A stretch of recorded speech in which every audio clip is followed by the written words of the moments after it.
I've had to take a real honest look at the ways that I've unconsciously been hurting the women in my life. And it's ugly.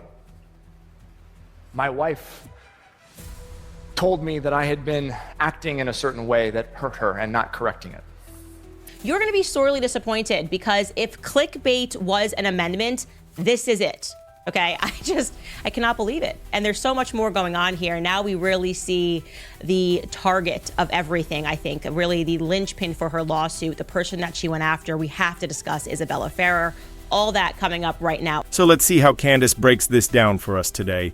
I don't think you guys want to miss this one. So let me explain this to you.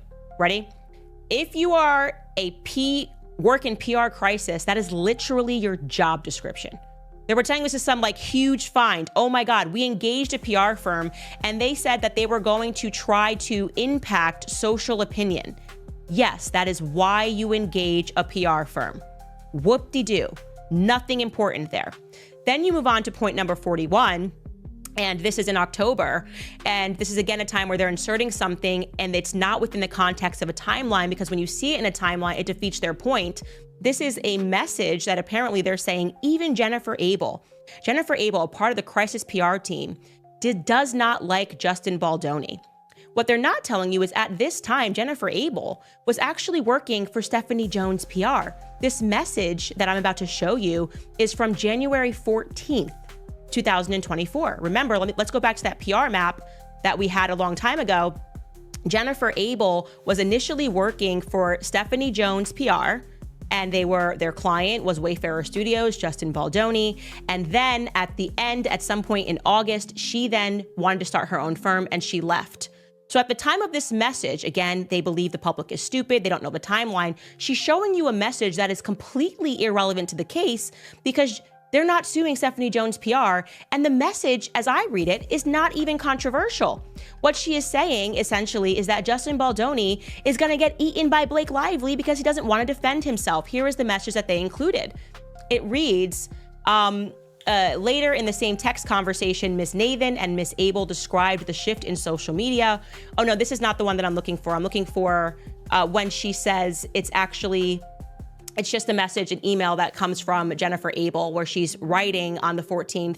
I think they're pulling in the wrong one right here, but she essentially just says that, he's not going to be able to do anything. If he thinks he's just going to go away and he's not going to actually fight this thing, then it's really frustrating. And so she's basically trying to now make the public believe that that's somehow controversial, and it isn't. The other element is that they throw in these other messages that happen, and this is when they hire the crisis PR the crisis PR team. And these messages, which they're trying to paint as toxic, is just the way PR agents are speaking and monitoring the media about Justin Baldoni. And they recognize that without them having done anything, it looks like everybody hates Blake. And that's what we were just showing you on the screen. We can pull this up.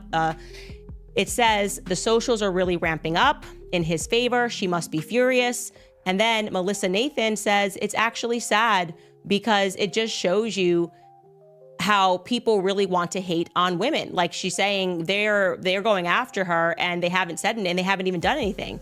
And then Jennifer Abel says, I know it's sad, but then don't be a C word. That tells you right there. She's English. In England, they use the C word the whole time, which essentially she's saying is this is happening because of Blake's own doing. We're not doing anything. And she goes on to write that she effed herself by doing the unfollow thing and insisting in no photos together.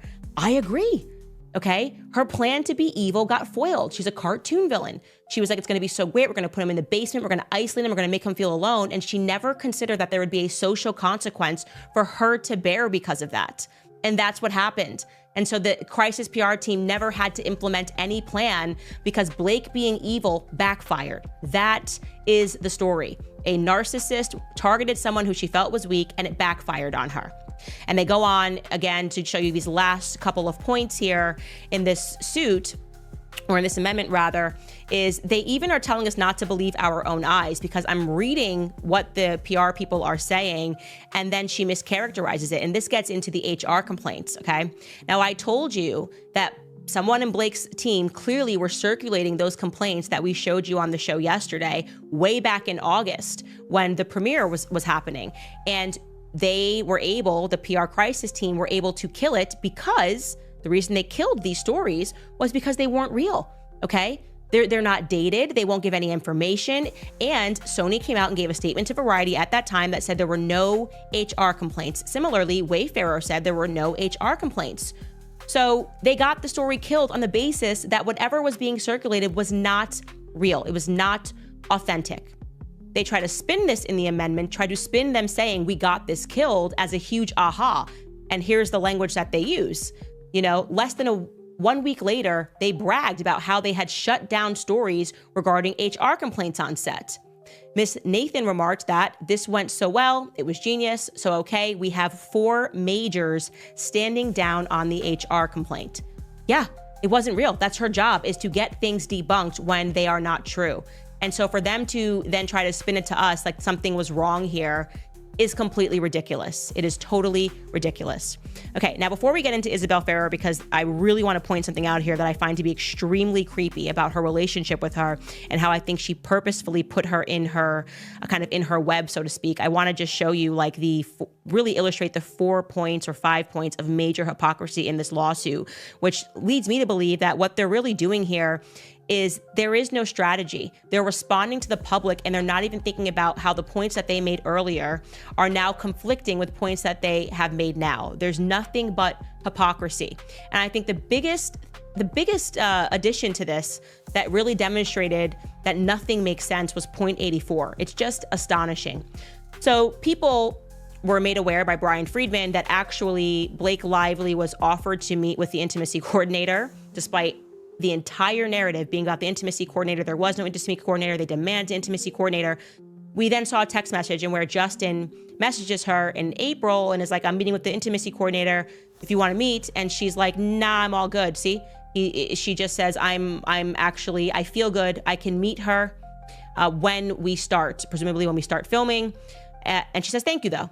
So he offered her before they started filming, right before they started principal photography, to meet with the intimacy coordinator, and she said no, which makes everything that Ryan was saying, where's intimacy coordinator, blah, blah, it just doesn't make any sense. So they felt they had to respond to the public learning about that. And they wrote this in their amendment, point 84.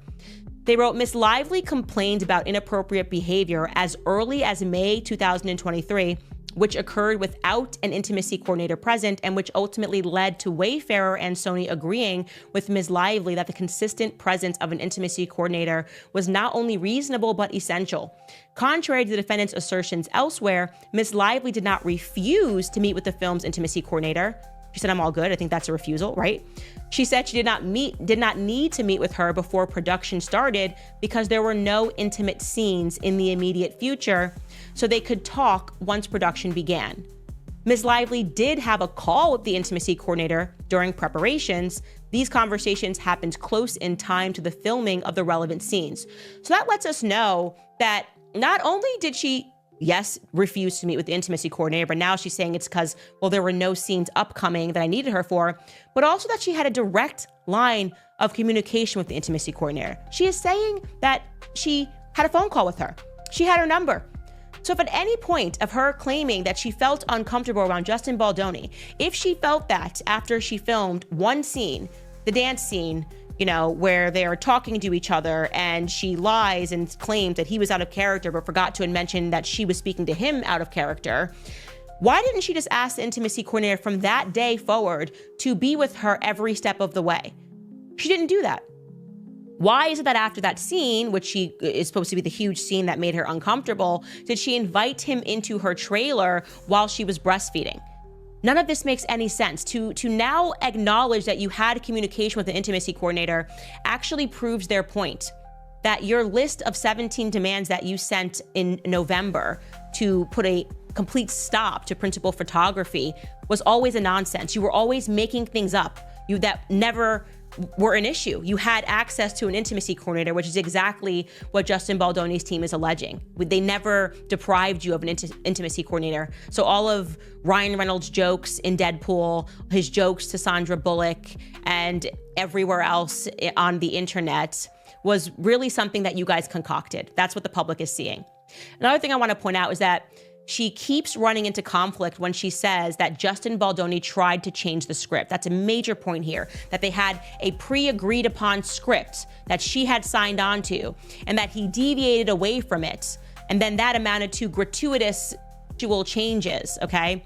To be clear, Justin Baldoni disputes that. He's like, no, these were in here. And also, she actually kissed me a few times when we were not required to be intimate, which made me think that riffing and trying to figure out our chemistry was okay. But she makes the argument that him doing that, him doing anything off of the pre-agreed upon script is wrong. While at the same time, she argues, as we just saw, that she made plenty of changes to the script. And that was fine.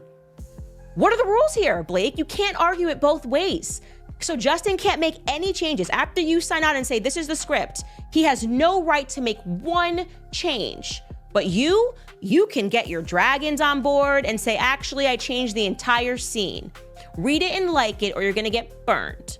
That's what she believes. She believes rules for thee and not for me. And that's what this lawsuit demonstrates. She over and over acknowledges, I changed the scenes. I wrote all these lines, not because I was trying to take over the movie, but because I'm a creative genius. I'm just so talented and I was trying to help. Her text messages show that. She's constantly changing scenes, but she is accusing him of deviating away from pre-agreed upon scenes. It is a nonsense, okay? And if you truly believe, Blake, that such behavior in that setting amounts to, then you're gonna have to explain your husband. You're gonna have to explain why you are not out there defending the many victims that your husband must have as the king of riff. Everybody knows Deadpool, he's riffing all the time. Would you, Blake Lively, support lawsuits against your husband from actors like TJ Miller? Remember, TJ Miller was the guy who felt that Ryan was using riff on Deadpool to actually vent anger at him, to try to destroy him as a human being and to make him feel small. He said he would never work with Ryan Reynolds ever again.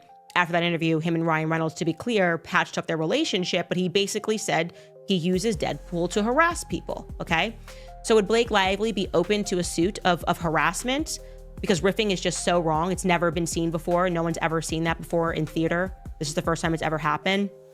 So anyways, she's completely out of line, and I just don't see how these amendments show us anything other than the fact that she has absolutely nothing, which is why it's super compelling getting to Isabel Ferreira that she keeps saying in the media and keeps seeding the public with this idea that the cast supports her, okay? That there are two other people who she discussed his inappropriate behavior with. Like I said, that's just gonna be girl chat, girls chatting and supporting each other. But she also says that they're gonna have to compel those people to testify, because that's what it means when you say these witnesses have given her permission to share the substance and they will testify and produce responsive documents in the discovery process. It means that they will do it under duress, okay? Here is my opinion. Mark my words, take it to the bank. This is what's gonna happen. She is going to ruin the life and the career of Isabella Ferrer. That's what I think. Isabella Ferrer is going down. Okay, Isabella Ferrer thought that Blake Lively was her friend. She thought that Blake Lively was doing stuff because she wanted to be her big sister. She was styling her, took her to the Deadpool premiere. We talked about this strategy of just routine love bombing that her and Ryan Reynolds engage in, okay?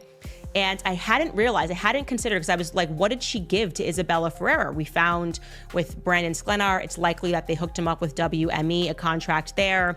With Liz Plank, she gave her advice on bromances in an obscure bit as a part of the Wrexham documentary. And I was like, what did she do with Isabella Ferreira? How did she love bomb her to the point that she's now using her? And Isabella Ferreira, let me tell you, you better lawyer up quickly, because you got, okay? She didn't love you like a little sister. She was going after a movie. And then I found this clip circulating on the internet of Isabella Ferreira at the London premiere of It Ends With Us being asked about her relationship with Blake Lively. Take a listen. What was it like working with Blake? Has she given you any kind of advice? I love her. She's the best. She's given me so much advice. She has been so generous to me. She has given me clothes. She's fed me. She's let me sleep over. I mean, she's just been like a big sister that I never had. I'm an only child, so I'm like, this is so nice. Love bomb, okay? Love bomb. Now, one of the things that I try to make very clear to you guys is that age matters, right? And so some things that you might look back on, or like at the time of the moment, you think this is not weird. I guess, let me give you a good example of that. You know, like when you're in high school, for those of us who drank underage and shouldn't have when you were in high school, and like there's the one person's house that you can go to, and the mom is like providing cocktails, like Mean Girls, you know what I mean? That the mom that will actually go out and get drinks. And when you're young, you're like, this is so cool. Like, she's such a cool mom. And then you get older and you're like, that's actually really effing weird. And like, where is that woman that was giving underage children alcohol? Because I like to report her now. That's like where I am now, where I realize what like completely inappropriate and crazy for any parent to do that. This is the same situation where Isabella Ferrer is 23, 24 years old. She might be 24 now, was 23 at the time of filming. And she's looking at this and she's going, this is so cool. Like she's inviting me over for sleepovers. Why is Blake Lively inviting Isabella Ferrer over for sleepovers?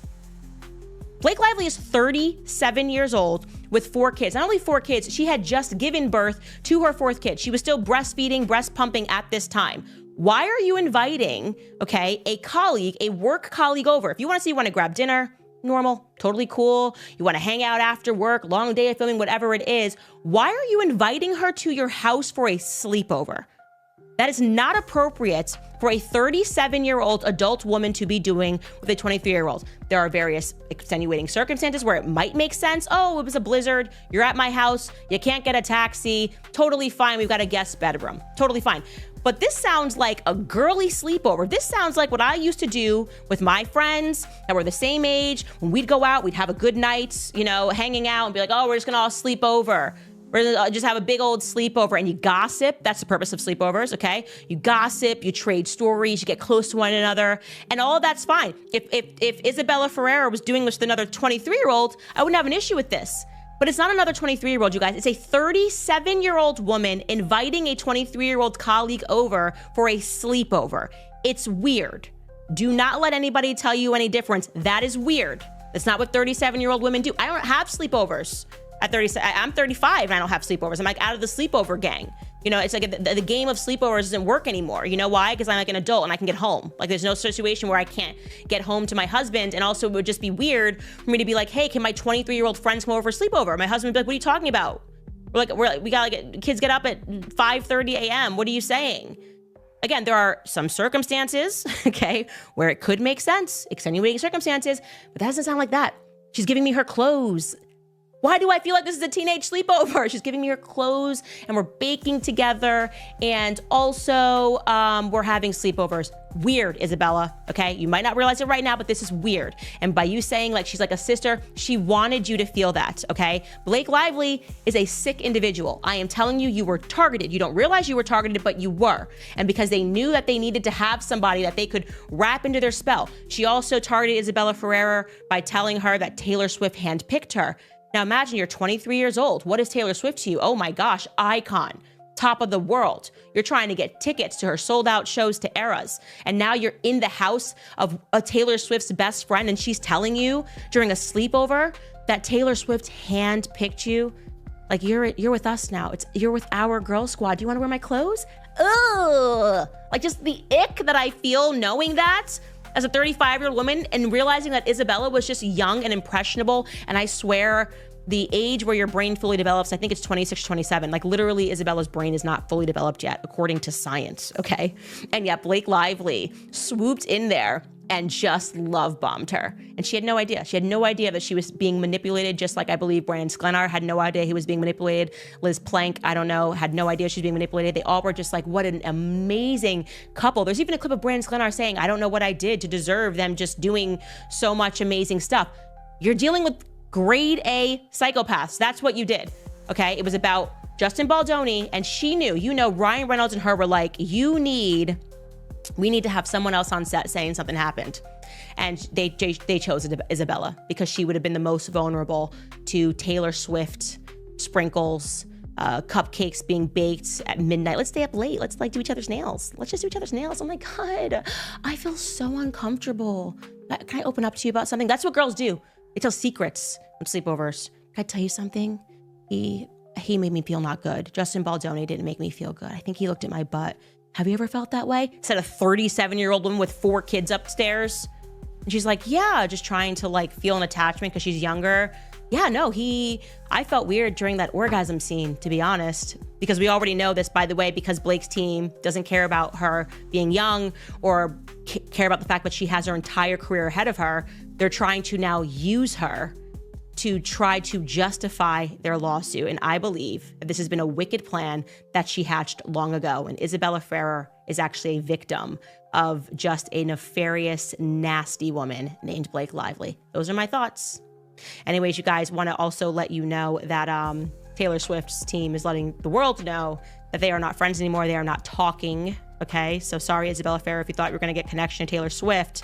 Her team's hitting hard and saying Taylor Swift no longer speaking to Blake Lively after Justin Baldoni's scandal shook up their decades-long friendship. Once again, I believe Taylor Swift has more to do with this, but she is never going to compromise her career and her brand. She will drop you like a hot potato, and that has now been done officially. She also gave this to Page Six, and they're also at the same time, because her marketing team is excellent, they're pushing hard on like, she's just with Travis and they're in their own little world, and she's gone again, and she's not being photographed, and she's just, they bought a puppy. I'm not kidding. Her marketing team even let people know that Taylor Swift and Travis Kelce they're living happily ever after. They got a puppy. They want nothing to do with Blake Lively, and then she never knew she was being called a dragon for Blake Lively. None of that's true. Taylor Swift has never done anything wrong. She's always been a perfect victim. And I just wanted to remind you that no matter what we learn, don't for a single second believe that Taylor Swift would have done something wrong. Not in her whole life. Everyone's always using her. Tell me what you think, guys. Do you agree with Candace?